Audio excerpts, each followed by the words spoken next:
روزی 10 اپریل روزی تاسیسیابی قشون‌های داخلی مقامات کارهای داخلی است. با مناسبت این سنه تاریخی در قسم نظامی 3501 ریاست قشون‌های داخلی وزارت کارهای داخلی واقع در شهر خوجند چهاربینی تنتنوی حربی نظامی برگزار گشت. در جمامت ایدانه سرداری ریاست وزارت کارهای داخلی در ولایت سوغد گنرال مایور میلیتسیا نوجوانов عبدالله شنبیویچ و معاون رئیس ولایت سوغد بهادرزاده بهاودین اشتراک داشتند. عبدالله نوجوانov و بهاودین بهادرزاده سربازان و افسران قسم نظامی را تهنیت و ضمن معروضه تبریکاتی موقع نمایان قشون‌های داخلی را همچون جزئی ارتش که 27 سال این جانب جوانان را در روحیه وطن دوستی تربیت نموده با خدمت‌های شبانه روزی در تامین ترتیبات جمعیتی، حفظ مالکیت و منفعت‌های دولتی و جمعیتی سهم می‌گذارند تاکید کردند. قشون‌های داخلی وزارت کارهای داخلی 10 اپریل سال 1993 تأسیس یافته سپری با اعتماد، تکیهگاه و محافظ و همقدم و همسال استقلالیت دولتی جمهوری تاجیکستان میباشد.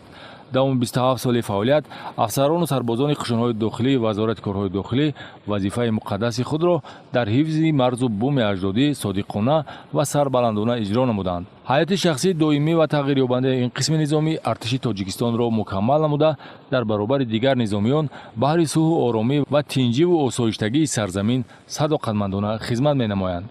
در روند جمامت تنتنوی یک قطار افسران و خدمتچیان قسم نظامی صاحب رتبه‌های نوبتی گردیدند. بعداً سربازان قسم نظامی مشق‌های تاکتیکی از قبیل محاربه تن به تن و اصول‌های خودمحافظتی را در صحنه‌های شرطی نمایش دادند.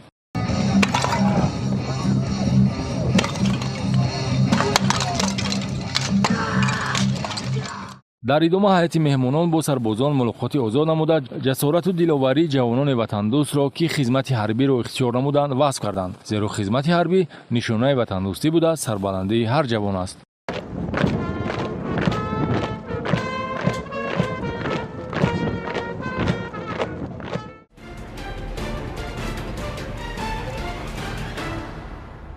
با برنامه حسنی انجام بخشیده به هر یک شما تماشابین ارجمند رعایت قانون را توصیه می‌دهیم. زیرا رفتار قانونی همیشه باعث سربلندی است. با میلیتسیا همکاری نمایید. تا دیدار نوبتی خیر.